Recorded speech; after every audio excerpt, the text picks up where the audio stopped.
16, 17 years old, I knew that as soon as I left high school, I was going right to the NBA. Quite fortunately from there, run into a gentleman by the name of Tom Guy and taught me the rules of the game, got me involved as a basketball official. I've had a great many ejections over my many years and technical fouls. If you've refereed one game in any sport, you can yell at me all you want because then you know what it's like to do that. So many people out there, the referees think that it's all about them. And you're obviously a shining light here because you want to see the players play. When there are guys that they're really riding you the whole game and they're like telling you like, oh, you missed this, but they're not being polite, they're not being respectful, does that make like the refs like not want to give them any calls? Welcome back to the Built Not Born podcast. I'm your host, Tom Mandile. And I'm your co-host, Thomas Calabrese. And today we have the very distinct honor and pleasure to welcome Dr. Ed Meier onto the show. Ed Meier has been a basketball referee. He's been a teacher, a counselor, a player in his high school days for over 50 years. Doc Meier, thank you so much for coming on today. Truly my pleasure. Love the opportunity to speak about the basketball world. Thank you, Tom. Awesome. Thank you, Doc. Now let's get started. So Doc, you spent over 50 years in basketball as a player, teacher, and counselor, also referee. Now, what would you say is the biggest life lesson that basketball has taught you? The lesson that I really learned in this basketball life is a simple one. No matter how much you work, how hard you try, always going to make some type of error, some type of mistake. And to simply accept that and always work to ameliorate those skills, to improve your skills, is the key to this. So never accept, and when you do accept that you've done a great job, it's time to leave the game. From coaches to players to officials, never perfect, never perfect. So what we need to try to do is work very diligently to make sure that we can continue to improve to serve this great game of ours. So most people think that referees are only there to make calls and just officiate the game, but just tell us what it's like. You know, like what are things that we don't understand about the actual job of being a referee? The challenges are really quite something, especially in this era where everything is videotaped. So again, 55 years on the court and no perfect games, perhaps 50 to 70 games in a season. And imagine never aiming to say, I had a perfect game that night. So the challenge is to be very realistic about what you're doing, how to be able to say, I'm going to continue to work on this, to always accept critique. So often, and I go back to my old high school basketball coach, Coach Wendelkin, who is truly a legendary man, taught me to simply say to myself, what can I do better? Powell Park legend, by the way, for all the Powell Park alumni out there. Yes. You know Powell Park, the Tigers? I don't know anything about them. No, okay. Yeah, and his bride as well, who you probably would have heard, Maureen Wendelkin, who coached Carol Blazejowski. If you've heard of the Blaze is Naismith Hall of Fame, incredible scorer, held the record at the Garden for the most points. Those two taught me so much about the game. And the key is, to answer your question, is to always be receptive to learning and listening. Now, Doc, you and I have something in common. We both graduated from Powell Park. So I have to ask you, nothing about the Tigers, but talk about your journey here, right? So you grew up playing for Palisades Park, correct? You went on to an illustrious teaching, guidance counselor, now referee career. So tell me where those transitions happen, where you transitioned from as a player to a teacher, then as to a guidance counselor, then off to, obviously, as you sit here today, as one of the best basketball referees that I've come across. Maybe the best basketball referee sitting next to you. But beyond that, maybe I'm trying to get a couple calls to hear we do our game stuff, you know. Very good. But going back to high school, and it's at 16, 17 years old, I knew that as soon as I left high school, I was going right to the NBA. I might have to go to college for a little bit because I was this incredible player, starting point guard at Powell Park High School. We had won our league championship. Our only loss, ironically, was to the Cliffside Park Raiders on our home court, led by Thomas's dad. I've long since forgiven that legendary player who went on to St. John's and had an incredible career under Coach Carnesecca. But I'm going on to the NBA, and I'll maybe a brief pit stop along the way at St. Peter's College, now St. Peter's University. So I get to St. Peter's after our league championship. I got to sit the bench, scored a total of 17 points, not in one game, in my entire 2 seasons. And then quite fortunately from there, run into a gentleman by the name of Tom Guy. I acted in an unsportsmanlike manner in a summer league game. Mr. Guy promptly corrected me, after which my father made me go over to apologize to Tom and said, Mr. Guy, I'm really sorry about my outburst. He said, young man, if you ever like to learn the rules of the game, give me a call. I did. We went out to breakfast in Leonia, New Jersey. By the way, we are still friends 55 years later. Incredible guy. And taught me the rules of the game, got me involved as a basketball official. And that's amazing for all of our viewers and our listeners out there, the impact that sports has on you. So you're talking about one instance with one man, and now 55 years later, here you are still probably sitting at a diner somewhere, reminiscing on the good old days, and looking as felt as ever. I must say also, Doc, on a side note here, I mean, you know, you're sitting here, I know you're getting up and down the court, but 5 decades, I mean, and you still got a full head of hair and you look like you're in tip-top shape. So that's a credit to you. You have a secret for that, for our listeners, our viewers? Well, I really do credit basketball. Good discipline in terms of being just like basketball discipline on the court, but exercising all the time and doing the proper exercises and trying to only limit my Dunkin' Donuts visit to once a week because I love Dunkin', but I just don't do that because, again, that's how you stay in shape and be able to do this. That's awesome. Thanks, Doc. Okay, so was there one referee or coach who inspired you to become an official? Thomas, that question I could go on and just rant because there are some legendary people and the loyalty in that community, starting with Tom Guy, Coach and Mrs. Wendelkin, and then go to a basketball camp many years ago in New York. I figure since I'm not going to get to the NBA as a player for certain, would love to get there as a referee. Why not? I go to a camp run by a man named Dick Bavetta, who was also in the Naismith Hall of Fame, NBA referee number 27. And the one thing that I think everyone that watches this should learn, the experienced older individuals have so much expertise. They've been there, made the mistakes, and want to teach you about them. So Mr. Bavetta does a presentation for about an hour, and I'm sitting there writing copious notes. I'm writing down all the things that he says. And a lot of the other folks pretty much were paying attention, but weren't doing that. At the end of the session, everybody walks out, he goes, you, and he points to me, stay here. I figured I was going to be in big trouble. I don't know what it was. He says, what were you writing? I said, Mr. Bavetta, all the things that you were trying to teach us, it's amazing. I haven't heard these things before, and I've already been involved in the game as an official for about 5 years. He goes, what are you doing? And he gave me a date. I'd like you to come down to the Jersey Shore League and referee a game with me.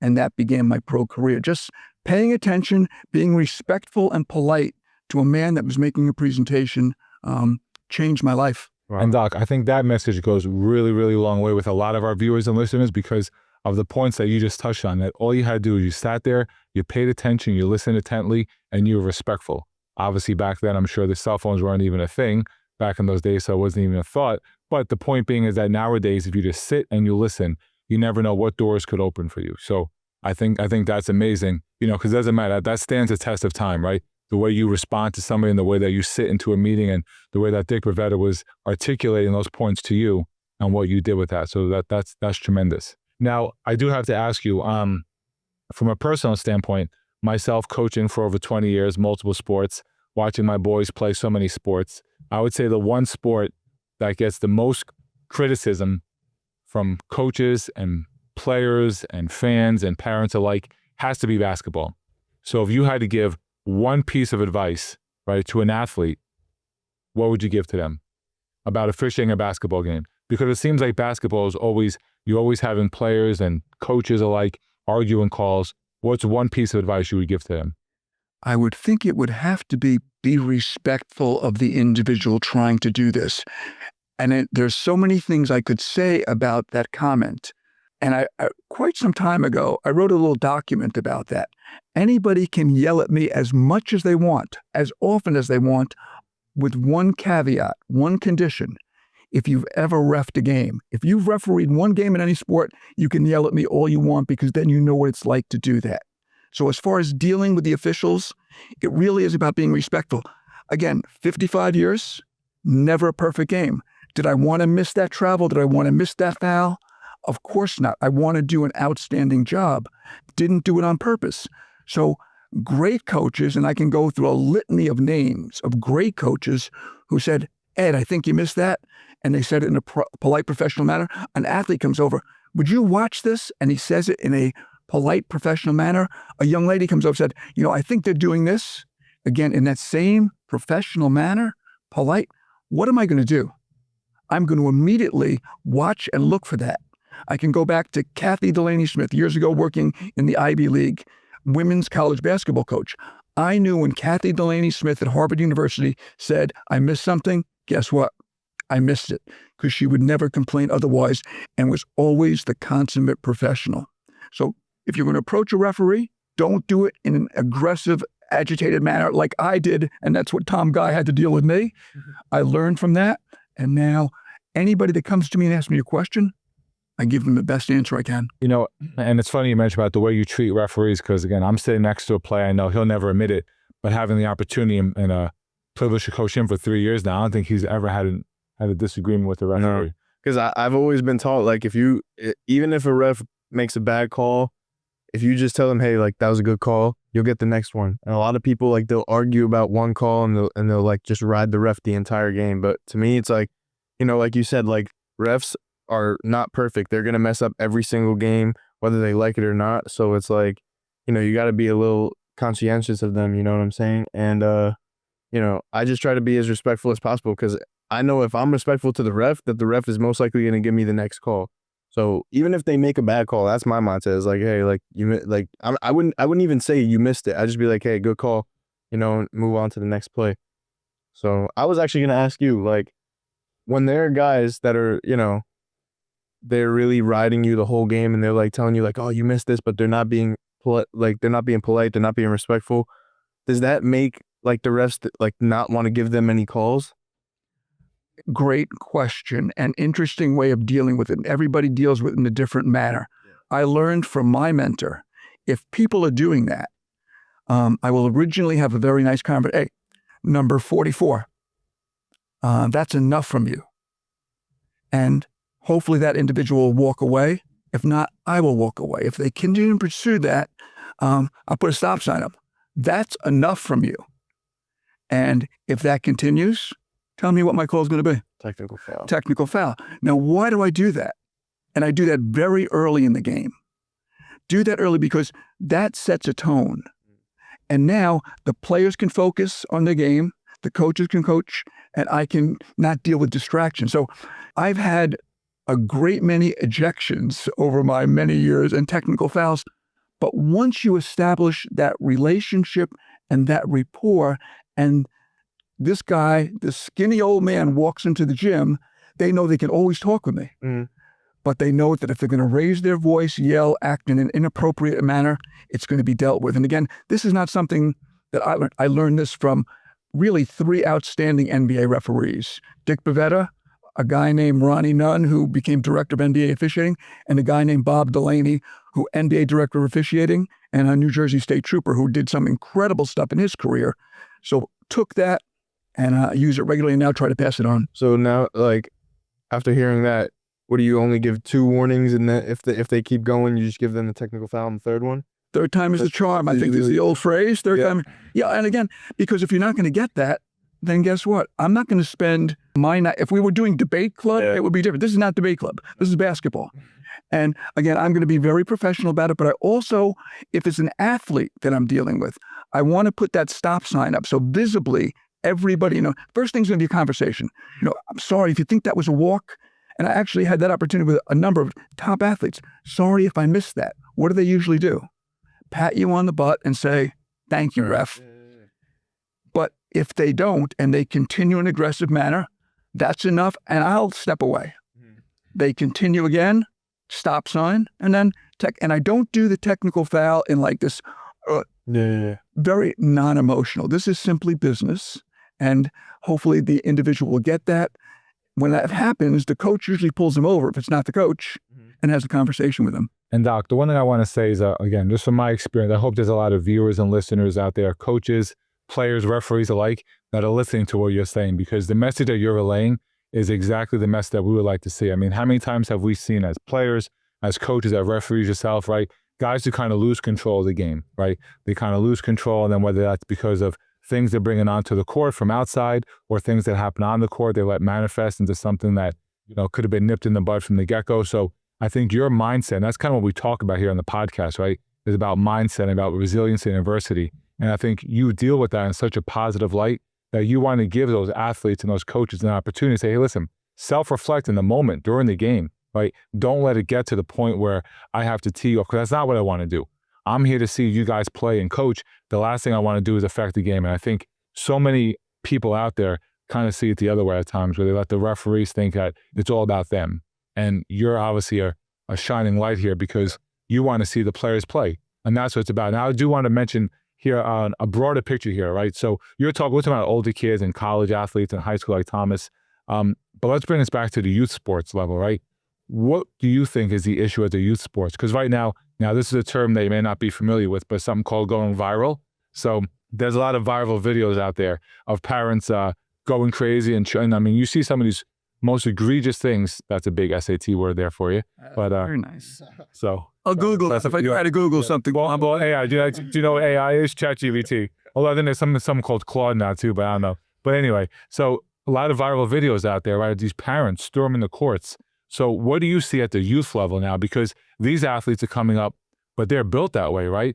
I mean, they're not born that way. They're built from what they're seeing. They're a product of their environment, growing up from, the 5, 6, 7, 8-year-old rec level basketball and allowing that to take over, right? That behavior is almost enabled. So what are you seeing? Obviously, the difference in over the 50 years of refereeing and coaching that you've seen. Well, and first of all, as those youth kids are just learning the game, most likely the officials that are working that game are at that same level. So they're brand new and learning as well. I've seen many parents that have become officials because guess what? Their kids, the referee didn't show up. They couldn't get officials to do this. Yeah. So they became part of the game. So in terms of dealing with that and the moms and dads, those young referees, first of all, if you have, and I just said earlier, if you haven't ever refereed a game, maybe that's something you'd want to really give a shot at doing. I don't want to cut you off. I was reading something, and this is actually very telling. I think for a lot of towns out there, maybe they should start to adopt this policy that, when my son, he plays junior football, and he has to have his parents sign up to do a snack stand or hold the chains or anything else. But this one town in South Jersey, they're making parents have to referee or umpire a game, which I think is phenomenal. I think it's absolutely phenomenal. They have to learn the game. Otherwise, they got to pay whatever they have to pay. But that's mandatory now. So instead of the parents giving it, now they almost have to receive it and see what it's like to walk in your shoes. So how do you feel about that policy? And then not so much that policy in general, but I mean, I just saw that and I think it was absolutely phenomenal from a parent's perspective. It's very much so. I think understanding what the officials have to go through. I mean, to become a high school official, there's an entire mentorship process, multiple classes that you have to travel and go to, a serious 100-question test. This is not something where you just instantly say, I'm going to become a referee. So there are many challenges there. And I would think that these days, moms and dads, and I understand it intellectually, the challenge of dealing and making that young boy and girl a happy player, but probably, and I would have to say, more times than not, the student athlete, that little kid is so embarrassed by the way their mom or dad is behaving. Sit there, enjoy the game, enjoy the fact that they're healthy enough to be able to play a wonderful sport, and let the referees do the best they can, because I promise no matter who that referee is, they're trying to do their very best. And they're certainly not going to referee a perfect game. No, well, they're going to do their best. Well said. So hearing that, I know what you just said, the refs they're if they're reffing a kid game, they're probably still learning, the game as well, because they're trying to, get to a higher level. Can you tell us what the process is of being a college official or an NBA official, and how much I mean, I don't even know if it's schooling, but how much referee schooling do you have to do to get to the top? It is quite a process. And in the day when I began this, there was a system where you would, if you wanted to come to the NBA one day, started out by doing some pro-am basketball. Eventually, you would go, I would work the Rucker League, if you remember, over in home. Great league, incredible players. Observers would come and watch you. If they thought you did a good job, they would invite you to go over to another pro-am in Patterson. Went to Patterson to do this. Eventually, a guy named Darryl Garrettson, whose son became an NBA referee, and Darryl was an NBA referee for quite some time, director of officiating, would invite you out to his camp in California. You'd work there. If you did a good job there, you'd come back and do the Eastern League and eventually the Continental League. So way in my day, and you might remember the name, Phil Jackson, who played for the Knicks, eventually became a coach for the Albany Patroons in the Eastern League. So this young ref who was doing all those other levels, and again, I was getting to drive to Wilkes-Barre, Pennsylvania, to drive to some Scranton, $25 to go do this and get yelled at by the best coaches in the game. Go up to Albany one night. My dad drives me up, go do the game, and Phil Jackson is the coach. Phil Jackson is eviscerating me. I mean, eating my breakfast, lunch, and dinner all at the same time. And the referee I was working with, a great guy, says, just let the young kid referee. It's his first game. Get to do that. And eventually go back out to California for a second tourney. A guy named Bennett Salvatore was there, who, again, you've never heard of, became an NBA referee. So he got to that next level. Bob Delaney, as I mentioned earlier, Ronnie Nunn, all those guys, wasn't good enough to get there. So ended up going from that level to doing college basketball. So a number of steps are almost the same. The league names have changed, but it's pretty much the same filtration process. It's just like yourself as a student athlete. Probably played from little rec ball, eventually maybe played the freshman team, and maybe JV, varsity, college, sort of similar journey. I know that there are different rules between the NBA and college, but what's the biggest difference refereeing a college game and an NBA game, in your opinion? You have the greatest questions, Thomas. You really do. Because what has happened in the game, it has changed. Naismith, by the way, if you feel the earth trembling, Naismith, who invented the game, is spinning in his grave. Because from what he originally envisioned to what is going on now is so demonstrably different. Something simple as when you gain an advantage versus a disadvantage. I think initially maybe there were 10, 15, I don't know what the original Naismith set of rules are. There's now a book this thick with a case book this thick with a so all these books about the rules. Bottom line is, in the original day, if I push Thomas and I don't gain advantage, but you don't lose the ball, you don't lose them, it probably wasn't going to be a foul unless it was something, again, really unsportsmanlike or egregious. Nowadays, women's college basketball can't touch the ball handle dribble to change their rhythm, speed, balance, or quickness.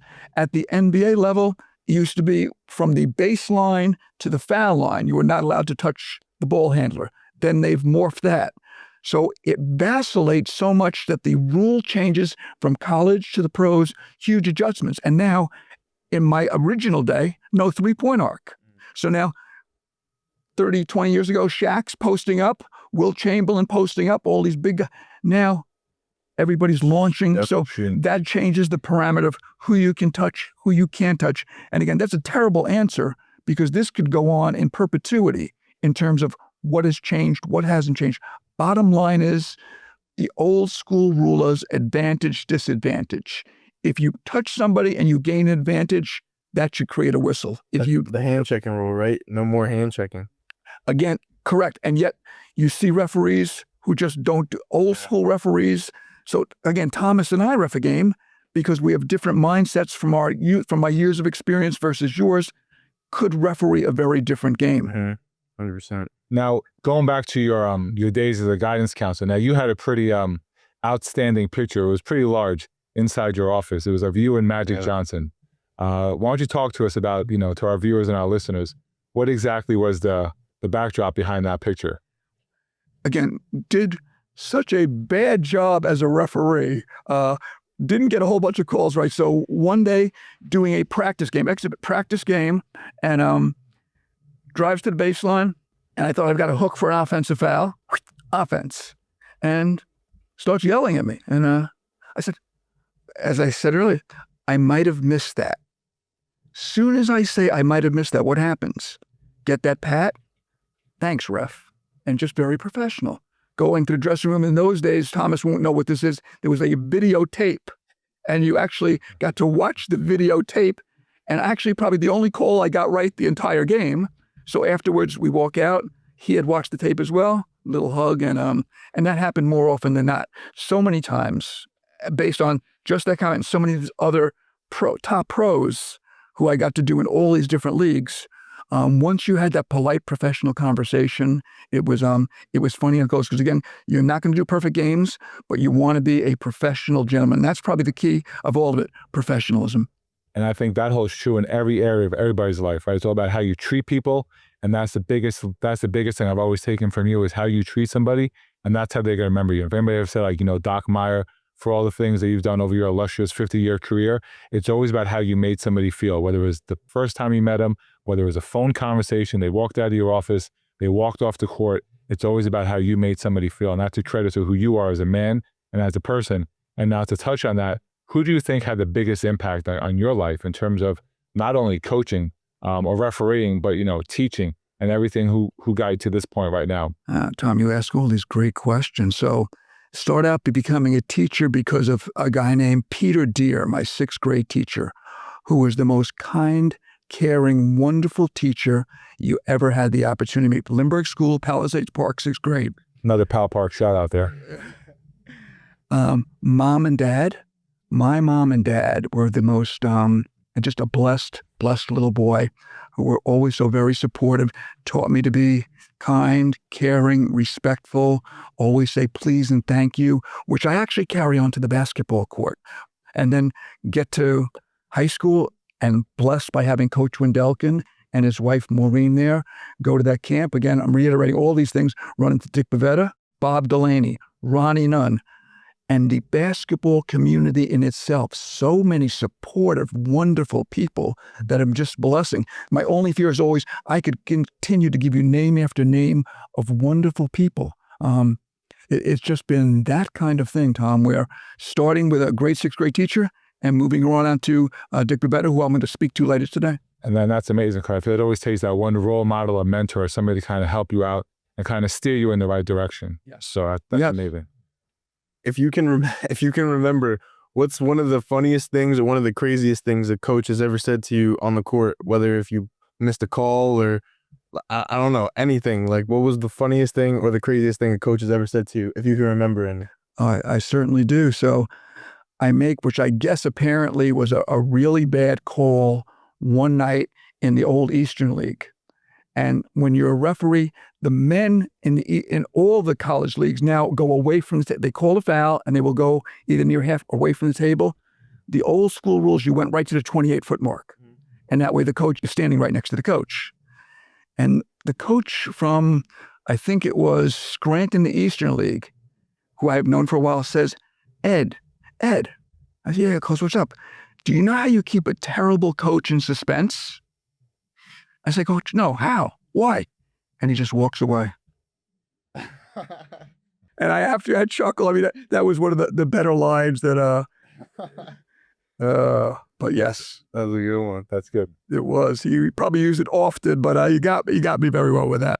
How about like the rules changing? Like how hard is it for an official to remember all these rules? Because I feel like a lot of times the rules are always changing. Like I saw something a couple weeks ago, the NBA was trying to create this rule that has been used in the G League called the 1 free throw rule, where if you get fouled on the 3-pointer, you get 1 free throw, which will be worth 3 points instead of just taking 3 free throws that are worth 1. Same thing with 2-point basket with an and 1. But like, I feel like it's really hard for an official to remember all these rules because some of them are going away and some of them are being added on. So how hard is that process to, get all these new rules and some rules to just be taken away? Wonderful question. And that's part of the journey in terms of sports officiating. The basics of the rules have pretty much, for the most part, stayed the same, but there is a constant change. John Levinson, who you probably know, is the women's secretary rules editor, and he's the guy I speak to more regularly now about these changes. There are committees that do all these things. What they're trying to do is make it what is best for the student athlete, best for the game. But the genesis of your question is all the changes, always trying to make it better. And I will never forget a game in an old Continental League where they used to have, if you go to overtime, first team to score 5 points would win. And some crazy plays would happen. Sometimes you think you know a good idea, and then the next thing you know, it really doesn't work that way. So they end up doing some crazy flagrant foul things because of this. 2 chances to make 3. I mean, look at the number of different pro rules that have changed. The women, if you ever go to some of the college courts, you'll see that circle under the basket where you're not allowed to stand. The women kept that for a while, then they made it a race. The men have kept it. So it's challenging as an official, and your due diligence is to study this. So every year before you can step on the court, it's now online. You have to do an online test and score, I believe in high school, 86 to be able to continue as a basketball official. The NCAA has a very different requirement, but there's an awful lot of testing. What do you do during half times of games? Because I've seen some things with the NBA referees that like they have like a whole they just like watch the first half of the game and they watch all their calls and stuff. But do you do that for your games too? It's fascinating now. At almost all levels, you're able to do that. Way in the day, at a timeout, whether it was a media timeout, you'd get together and I'd say, Tom, are we on the same page with this stuff? Is this something? And we might review, you just called a foul on 15. We haven't been calling that all game. This team isn't about, and we talk about all the things that transpired. Halftime, an in-depth conversation. And again, especially if it would be true with a very old referee, a younger referee, and then you want to have those conversations because you want that young person to feel comfortable. Many years ago, came up with the idea, and the NBA did this for a while, of putting crews together that consistently stayed together. So think about this. When you started as a Cliffside Park Raider, and now you've been playing with these kids for 2, 3, 4 years, you know what they're going to do. You know when they're cutting. Same thing happens with a referee. If I worked with a guy named Gary Schimmel and Marty Novich, who've been my friends for close 50 years, Pat Musto, Tom Picella, all these guys, we do a game together. We're going to be really consistent because guess what? We know what each other's calls. It really, there's a methodology to all of that. Now, I want you to peel back the curtain a little bit in terms of the modern day of basketball, right? Because again, 5 decades, I mean, the number is staggering. The fact that you could talk about stories from 1975 to 2026. But talk about the modern day basketball player. What have you noticed has been the biggest difference? Obviously, I mean, social media and everything else aside, but just in terms of the athlete, him or herself, right? What have you noticed? Because obviously, I mean, back then, you have when guys used to wear the Chuck Taylors that was once mentioned on this show. But now, obviously, guys go out buying the $300-$400 pair of sneakers. But besides the accessories, in terms of the athlete themselves, their mindset, their work ethic, right? What have you noticed about that? Well, I have to hit the accessories for one moment because in 72, when I wanted to get a new pair of Chuck Taylors, I had 3 choices, either white, black, or red. Those are the only sneakers that existed in Palisades Park in the day. And now you walk into any of these stores and there's a billion of them. But as far as these student athletes are concerned. And also the shorts I think were less than fingertip length too back there. You guys wear Chuck Taylors, man. Very, very much so. But the focus on the sport itself and 365 days a year, Thomas could probably answer that better than I could. 365, he's thinking about basketball, working basketball, thinking basketball, eating, drinking, sleeping basketball. In my day, Coach Wendelkin, why don't you go run cross country? So I joined the cross country team. Basketball season came. Basketball's over. What do? Why don't you go run track? And that way, so it was a very different, now it's the weightlifting, the body development, the strength training, I think is a big part of this. And just eating. After our games, we'd go up to the little place, Donna's Pizza. We get a bunch of slices, a bunch of Cokes. That's another Pal Park shout out for everybody with that. You know Donna's Pizza? No. What do you have? Vinny's? You don't eat pizza, do you? I don't go to Pal Park, man. What do you have? What's your post-game meal? Whenever my mother meets. Oh, okay. Which is probably very nutritious. Wait, hold on. I remember Chick-fil-A. Okay, so Chick-fil-A. Well, usually games end like later in the, if a game starts at 7, which they rarely ever do nowadays, you get home at 9:30, and then you got to wake up super early to go to school. So we never DoorDash any Chick-fil-A to the house? I have, not after games though. Oh, okay. I guess I must have been imagining that. All right, that's good. But I'm sorry. Go ahead, Doc. As you were saying, we were talking about, obviously, again, the athlete, and I know you're saying about the whole, the physical training, the whole part of that, but how about what I'm thinking about is the fundamental aspect of it, right? I think that goes by the wayside now. I was talking to somebody the other day, and they were talking about how nowadays it's almost like the nuances of the game, the true fundamentals, like the basketball IQ is kind of gone, where And that could be, and you could speak about that as well, like the AAU landscape, right? Where these coaches now just kind of want to roll the ball out and say, go play, but they're not teaching the proper fundamentals, how to get into a stance, right? Positioning, how to play off of two, all those buzzwords that, old school coaches or even modern day coaches still want to instill in their athletes, but they have no clue, right? They just want to get up and down. What do they want to do? They want to score. They want to get to 180 points a game. It's so fun. When you talk about it, it's fascinating, the topics that come up. So Mr. Massano was my gym teacher, Martin Massano. Oh, you know where this is going. Another Pal Park legend. But truly, he eventually became athletic director. His son is still an incredible young man. But I will never forget in gym class, one of the things he said is get an extra sock. And if you want to be good at basketball, we're playing in little tiny Lindbergh school gym. And as you're dribbling to school, if you're left-handed, you want to put the sock under your left arm as you're dribbling. So you keep that arm nice and close and tight. And then you work, and you never drop. If you have your hand way out there, it's not going to work for you. Put the sock under here and dribble. Make sure that once you're really good with your left, that you go with your right. You dribble all the way to school with one hand. Simple little drills like that. Layup drills, the layup air. Not worried about three-point. I see the kids these days, they come out and they're launching threes all over the place. Little hooks, all the basic fundamentals, that very short mid-range jump shot. I mean, bank shot. When you're at a certain angle, Mr. Massano would always say, from here to here, you're going to bank it because it's just that much percentage-wise more successful than anything else. All those little nuances that I think that the student athletes these days probably don't get, depending on who their coach is. I really don't know, because I'm not as privy to those parts of the conversation, other than knowing that when I watch them walk out there, they're launching threes from all over the place. And I know it's wonderful to score three, but at the same time, you have to have those basic fundamentals. Rarely will I miss a layup. I miss a whole bunch, and practicing your foul shots. The discipline of having a set mindset. Always put my toe on a certain spot, 3 dribbles, look at the label, put it up, and I think, I don't know if it still is, 29 foul shots in a row at one point in high school.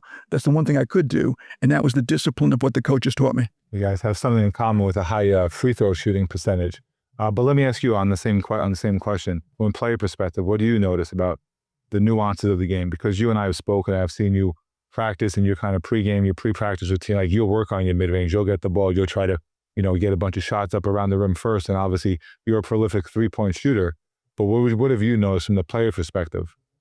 About from just in terms of the fundamentals, the nuance of the game, how you've seen it change, the way that players buy into it. I kind of think it's a blessing for me that I grew up with older parents. They're very, very old school, and my dad played a long time ago. So it's kind of like I have this new modern era style of basketball mixed with an old school style of basketball, and I kind of like mix them together. And that's just kind of how I practice basketball. I'll do some old school drills that my father's had me doing since I started the game in 2nd grade. And then I'll also do some new stuff with my trainers that, my dad will look and be like, yo, this is crazy. I would never do this back in my day, but it's a good mixture of both worlds, so I kind of just try to keep it as simple as possible, but I also like to challenge myself as much as possible. Can I add one thing to this as well? Sure. Long time ago, when Jason Kidd, who you may have heard, just was coaching Dallas for a while, came to the New Jersey Nets, went and did all their practice games. And when he first stepped onto that court, it was amazing his ability to see. He had such incredible peripheral vision. Jason Kidd could look straight ahead and see almost behind him. So he would know who was open, who wasn't open, who was cutting where. And so now I took that as a ref. And when I spoke to Bavetta about this, he said, old school rule, not only you want to start it as a referee, know what the 10 players are doing. And when you figure that out, be aware of what's going on the benches. And when you're pretty good with the benches, be aware of the game clock. Then be aware of the shot clock. Know the bonus. Eventually, when you're really good at this edge, you're going to know all that going on. You know what your partners are going to be looking like. And eventually, you're going to know who's eating popcorn in the 18th row. So working on your vision and seeing so many things. I've seen referees, a coach will throw their jacket, and they've never seen them do that. They're so focused on their primary. If the 3 of us are working together and Tom Mandile makes a call, I want to know what he's calling, because I don't know I don't want to get too religious here, but I know that there are the gods of basketball. And the gods of basketball, for some reason, like to mess with us. So if a block charge play happens in front of Tom, I know when I go to the other end, that same play is going to happen in front of me. And I want to make sure that what he did, I did, because one of the old school rules is being consistently bad is good. At least that way you're consistent. That's amazing. And now listening to your story, I mean, some of the names that you mentioned, for all of our basketball historians out there, and even for guys who just love basketball, from Red Auerbach to Jason Kidd to Phil Jackson to the NBA refs, you've had a storied career. And, we've told a lot of our guests that have been on the show, but you should be really proud of yourself. I know from a young guy like myself and somebody with your experience, but I know when you look in the mirror, sometimes it goes by the wayside and we forget to kind of tell ourselves, like, celebrate those wins, right? And just think about the impact of the thousands and thousands of people, coaches, athletes, students that you've had over your career. And for you to be on this show today, it kind of gives me goosebumps now, the fact that we've had the privilege and honor to have you on the show, because Thomas has been speaking about it, and obviously to be here and make it come to fruition, that's trying to impress you here with our vocabulary, but definitely trying to, the ability to be able to sit here and have this conversation with you means more to us than you could ever imagine. So we want to thank you for that, Doc, and for all the stories that you shared. Now, I know you're going to do some magic, but before you do a little magic trick, and we're going to cut you off real quick. We got some rapid fire that you won't be able to, it's got to be real quick. They're more this or that questions, so we're going to keep it short and simple. First one, NBA or college basketball? As far from a fan's perspective and from a refereeing perspective. Really, I don't care what it is, Tom. I love the game. Just love the game. So I don't know if I could. All right, Doc's out on this game. So here's a rule of the game. You guys rapid fire. NBA, good. I'll do it. Here we go. Pre-game music or complete silence before reffing a game? I love the music. Okay. Home crowd or road crowd? Love the road crowd. Refereeing, close game or blowout? Love working a really close game. Makes me focus. Whistle or voice? Love my Fox 40. Love my Fox 40. Keep it with me everywhere I go. Instant replay, or now they say in the World Cup, VCR or VRC, I don't know what it is, or human judgment? Human judgment, please. Afternoon games or night games? I'm old. I'm usually sleeping by 8:30. Afternoon, please, if I can. Sneakers or dress shoes? I'll always look the professional part, going to the arena, and then look really sharp on the court. Half the battle is what you look like. It's good, being a good first impression. Love that. Teaching or officiating?